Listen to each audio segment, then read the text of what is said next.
Hello students, welcome to our tuition classes. आज auditing में मैं आपका लास्ट चैप्टर स्टार्ट करने जा रहा हूं, दैट इज़ कंपनी ऑडिटर। अब इस चैप्टर में हम ये समझेंगे कि कंपनी का ऑडिटर कौन बन सकता है, उसके लिए क्वालिफ़िकेशंस क्या चाहिए, उनके रेम्यूनरेशंस क्या होंगे, प्रोसेस क्या होगा ऑडिटर बनने का। इंट्रोडक्शन चैप्टर से लेकर मैंने आज तक आपको हर चैप्टर में लगभग ये पॉइंट समझाई होगी कि कंपनी का ऑडिटर अगर इंडिया में ऑडिट करना है उसे किसी भी कंपनी का, तो उसका क्वालिफ़िकेशन सीए होना ज़रूरी है, वो एक चार्टर्ड अकाउंटेंट होना चाहिए। अगर चार्टर्ड अकाउंटेंट नहीं है तो वो ऑडिटर अपॉइंट नहीं हो सकता। आपके पास कितनी भी बड़ी डिग्री क्यों न हो, आप चार्टर्ड अकाउंटेंट नहीं हैं तो आप ऑडिटर नहीं बन सकते। ऑडिट करने के लिए, ऑडिटर बनने के लिए सीए की डिग्री होना ज़रूरी है। सबसे पहले हम आ जाते हैं क्वालिफ़िकेशन पर।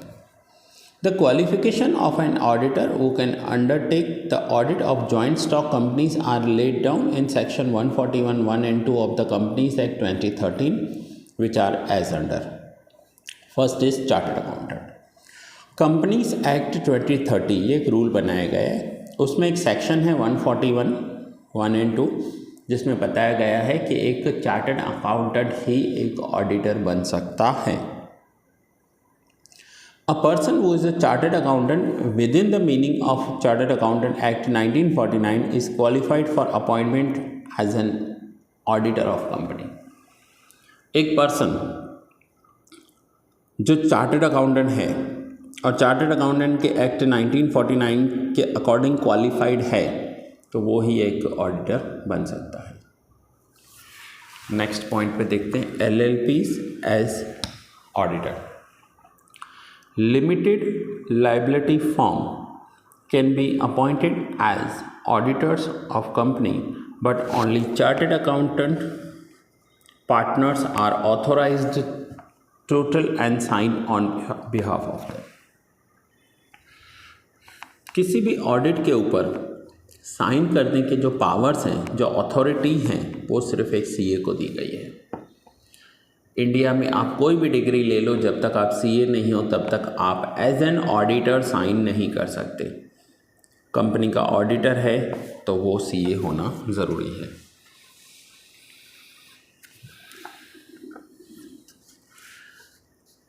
Okay, now disqualification of auditor. Auditor क्यों डिस्क्वालीफाई हो सकता है?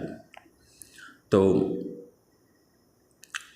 ये सब रीज़न है कि ऑडिटर को नहीं अपॉइंट कर सकते। कि क्यों नहीं कर सकते? समझो वो एक कंपनी का ऑफिसर है या कंपनी का एम्प्लॉय है, कंपनी का पार्टनर है या कंपनी का ऑनर हो सकता है, रिलेटिव हो। समझो मेरी कंपनी है और मेरा ब्रदर ही सीए है तो मैं उसे अपॉइंट नहीं करूँगा। अ पर्सन और इज रिलेटिव और partner is holding any security in the company or its subsidiary company. मेरी कंपनी में मेरा ब्रदर ऑडिटर अपॉइंट नहीं हो सकता, भले वो सीए हो, लेकिन नहीं करना है। क्योंकि देखो, कंपनी में कोई फ्रॉड होगा, कोई एरर होगी तो बताएगा ही नहीं, ठीक है ना। रिलेशन होते हैं तो वहाँ ऐसा होता है ना। स्टूडेंट्स हमेशा ध्यान रखना कि कभी भी किसी कंपनी का जो ऑडिटर होगा ना, वो रिलेटिव नहीं हो सकता, क्योंकि रिलेटिव कभी भी उनके मिस्टेक्स, एरर्स, फ्रॉड्स नहीं बताएगा। Okay, a person who has been convicted by a court of an offense involving fraud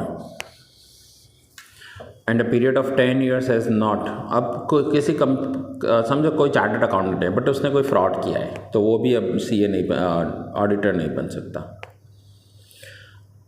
कोई फुल टाइम एम्प्लॉयमेंट में है, कोई जॉब कर रहा है तो भी ऑडिटर नहीं बन सकता। देखो, सीए के बाद दो ऑप्शन होते हैं, या तो आप अपनी पर्सनल प्रैक्टिस करो जिसमें ऑडिटर बन जाओ, या तो फिर आप कहीं जॉब कर लो। अगर जॉब कर रहा है तो फिर वो ऑडिट पे साइन नहीं कर सकता।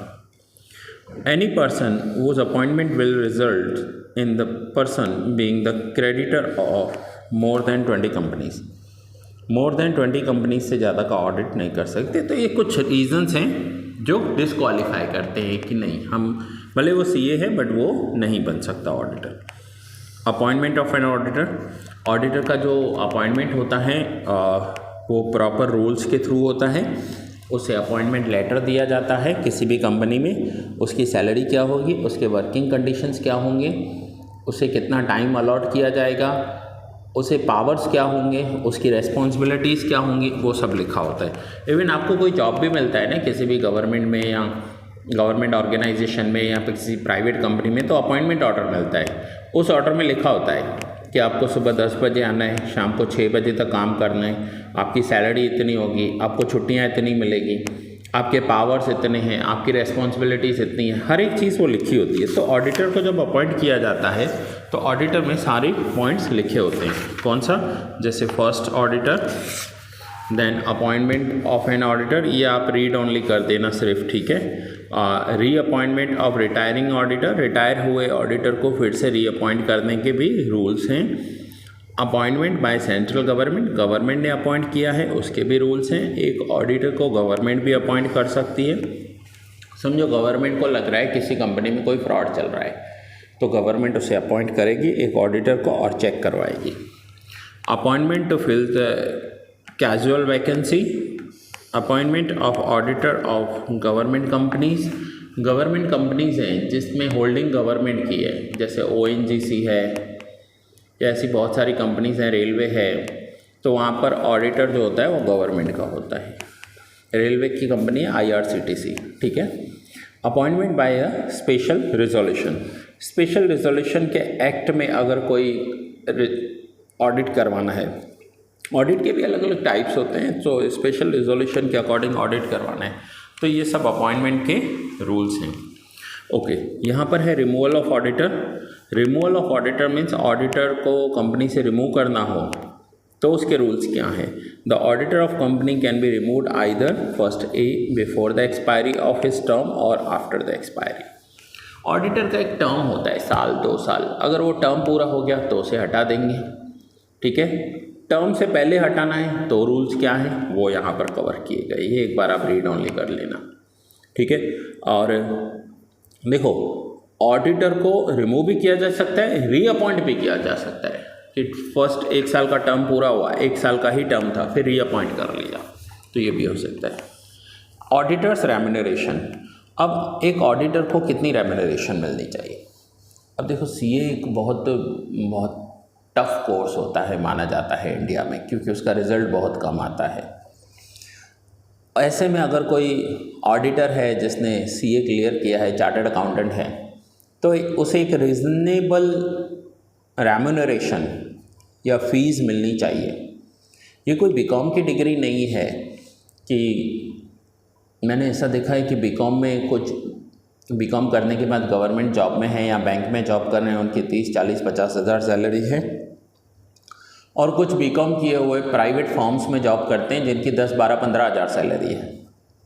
तो CA का एक मिनिमम लेवल होना चाहिए कि इस लेवल तक उन्हें उतनी रीज़नेबल सैलरी या रेम्यूनरेशन मिलनी चाहिए। And that also depend on working hours, क्योंकि देखो ऐसा नहीं कर सकते कि एक CA 2 घंटे के लिए काम कर रहा है और दूसरा CA 8 घंटे के लिए काम कर रहा है, दोनों की सैलरी एक जैसी होगी। बट वर्किंग कंडीशंस के अकॉर्डिंग कुछ फिक्स रेम्यूनरेशन है। देखो, central government appoints an auditor, the central government will fix his remuneration. So CA के रेम्यूनरेशन पहले से ही फिक्स होते हैं।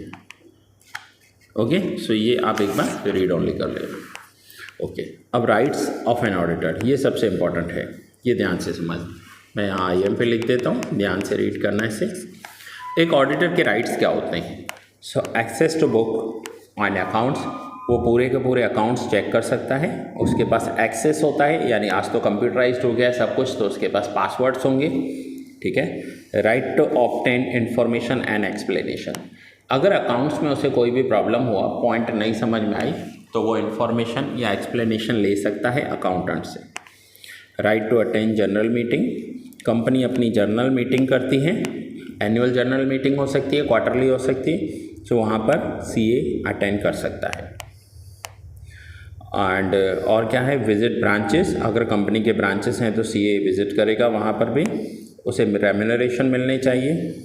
अगर उसे निकाला जा रहा है तो उसे प्रॉपर नोटिस मिलना चाहिए। ऐसे बहुत सारे राइट्स होते हैं जो सीए को होते हैं, और सीए को अगर कहीं पर भी कोई भी क्वेरी है, डाउट है, तो वो एक्सपर्ट एडवाइस ले सकता है, उसके भी उसके पास पावर्स होते हैं।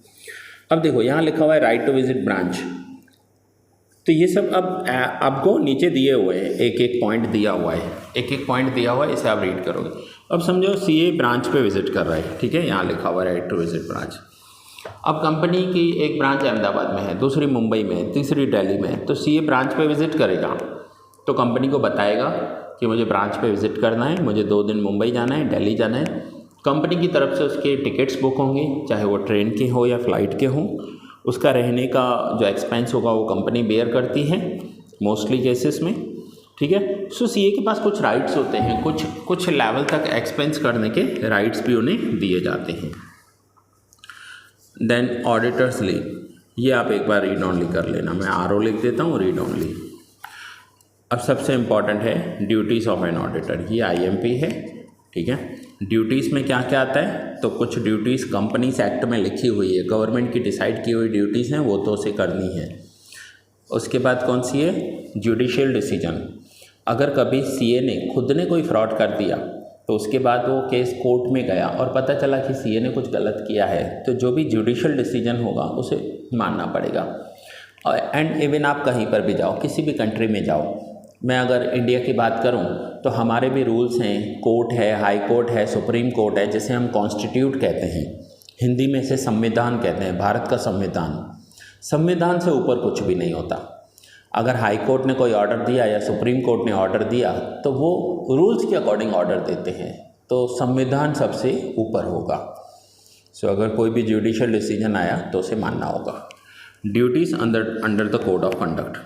कोड ऑफ कंडक्ट क्या होता है कि जैसे सीए है ना, तो उन सीएस का एक एसोसिएशन होता है, ठीक है, एक यूनियन होती है, उनके कुछ रूल्स होते हैं जिसे कहते हैं कोड ऑफ कंडक्ट। वो कोड ऑफ कंडक्ट सबको मानना पड़ता है, वो ज़रूरी है। सो ये सब नीचे डिस्कस किए हुए हैं आप। ओके, नेक्स्ट हम पॉइंट पर आते हैं।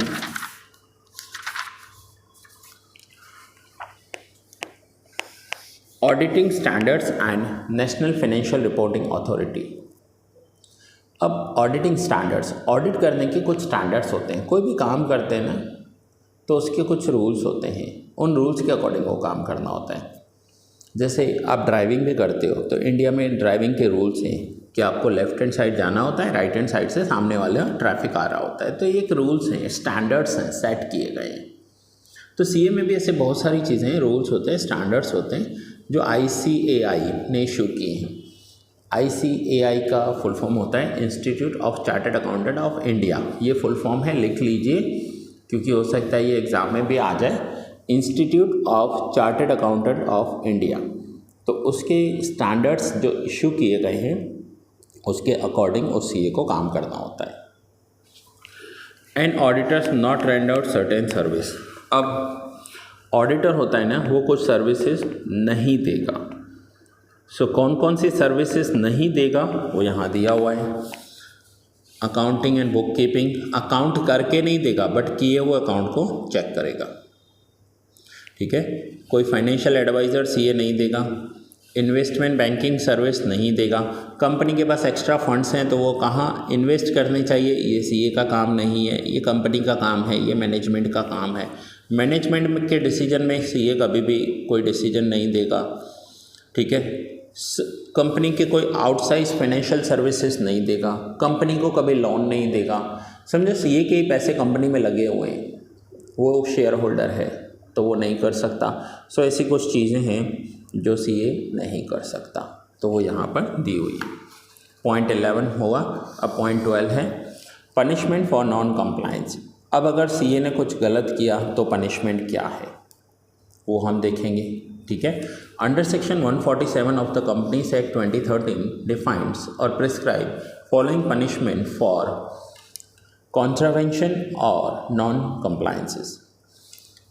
If any of the provision of section 139 to 146 is contravened, the company shall be punishable with fine which shall not be less than 25,000 but which may extend to 5 lakhs and every officer of the company who is in default shall be punishable with imprisonment for a term which may extend to 1 year, or with fine which shall not be less than 10,000 but which may extend to 1 lakh, or with both.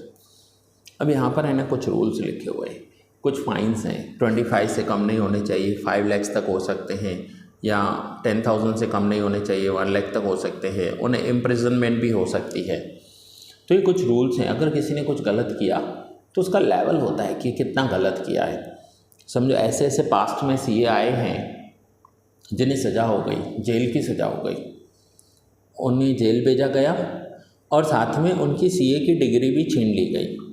ऐसा होता है जब कोई बड़ा fraud आता है, share holder का बहुत सारा पैसा फंस जाता है, तो वो कोर्ट में केस जाता है। कोर्ट क्या करती है, जो उस कंपनी के प्रमोटर्स थे या जिन्होंने फ्रॉड किया है उन्हें तो सज़ा होगी, साथ में सीए को भी सज़ा होगी, क्योंकि सीए ने ऐसा किया क्यों, गलत जगह साइन क्यों किया, और उसकी साइन की वजह से शेयर होल्डर का बहुत सारा पैसा डूब गया। तो सीए को भी सज़ा हो सकती है और सीए की डिग्री भी छीन ली जाएगी। यानी अब उसके बाद वो सज़ा काट कर जब बाहर आएगा, सपोज़ करो उसे 1 साल 2 साल 3 साल की सज़ा हुई, अब वो सज़ा काट कर बाहर आएगा तो अपने नेम के साथ सीए नहीं लिख सकता। अब वो सीए नहीं रहा और ना ही सीए का काम करेगा, ना ही एक ऑडिटर का काम करेगा। सो ऐसे एक्ट भी हैं जिसमें ये सब पॉइंट्स होते हैं। ठीक है, okay. Now classes of auditor.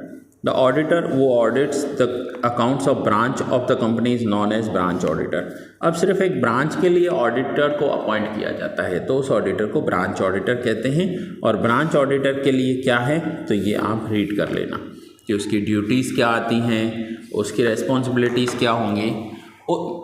उस ऑडिटर की जो रेस्पॉन्सिबिलिटी होती है ना वो सिर्फ उस ब्रांच के लिए होती है। अब एक एग्जांपल देता हूँ, जैसे बैंक्स के अकाउंट्स भी ऑडिट होते हैं। अब एक एग्जांपल ले लें कि एसबीआई बैंक या बीओबी बैंक, तो एसबीआई के पूरे इंडिया में हज़ारों ब्रांचेस हैं। अब एक ऑडिटर हज़ारों ब्रांच का ऑडिट नहीं कर सकता। एक बैंक की ऑडिट करने में, एक ब्रांच का ऑडिट करने में कितने ट्रांजेक्शन्स होते हैं, रोज़ कितने सारे लोग पैसा डिपॉजिट करने आते हैं, विड्रॉ करते हैं, चेक्स आते हैं। तो एक ब्रांच का ऑडिट करने में, एक एग्जांपल लेते हैं कि 1 महीना लग जाता है, ठीक है, तो साल में 12 महीने होते हैं, तो एक ऑडिटर तो 12 ब्रांच का ही ऑडिट कर पाएगा। तो हज़ारों ब्रांचेस का ऑडिट कब होगा एसबीआई बैंक में, तो वहाँ पर हर ब्रांच के लिए हो सकता है city wise, area wise, zonal wise एक अलग ऑडिटर अपॉइंट हो, तो उसे ब्रांच ऑडिटर कहते हैं। वो ऑडिटर सिर्फ उसी ब्रांच के ऑडिट संभालता है। उसके बाद कॉस्ट ऑडिटर अलग होता है जो कंपनी के सिर्फ कॉस्टिंग के ऑडिट करता है, या उसे जॉइंट ऑडिटर भी अपॉइंट कर सकते हैं कंपनी में अगर नीड है तो। ऑडिटर का स्टेटस क्या होता है, ठीक है, अब नेक्स्ट हम करेंगे स्टेटस। सो ऑडिटर एक एजेंट होता है शेयर होल्डर के लिए। शेयर होल्डर का एजेंट होना मीन्स ये शेयर होल्डर को कंपनी में चलने वाली हर एक इन्फॉर्मेशन के बारे में बताता है, इसलिए agent of the shareholder कहते हैं। As an officer of the company, ये कंपनी का एक ऑफिसर है जो कंपनी में कहीं पर भी गलत होने नहीं देगा। समझो कंपनी में कोई फ्रॉड चल रहा है, एरर चल रहा है, तो कंपनी को डर लगेगा कि हमने कोई गलत किया, तो ऑडिटर बैठा है ऊपर, ऑफिसर बैठा है। सो स्टूडेंट्स, ये एक ऑडिटर की सारी रेस्पॉन्सिबिलिटीज़ होती हैं। सो ये एक्सरसाइज यहाँ से स्टार्ट हो रहा है, आपका ये चैप्टर कंप्लीट हुआ और इसके साथ साथ आपका ये ऑडिट सब्जेक्ट भी कंप्लीट हुआ। सो ये लेक्चर मैं यहीं पूरा कर रहा हूँ। लेक्चर्स अपने फ्रेंड्स के साथ शेयर करते रहिएगा।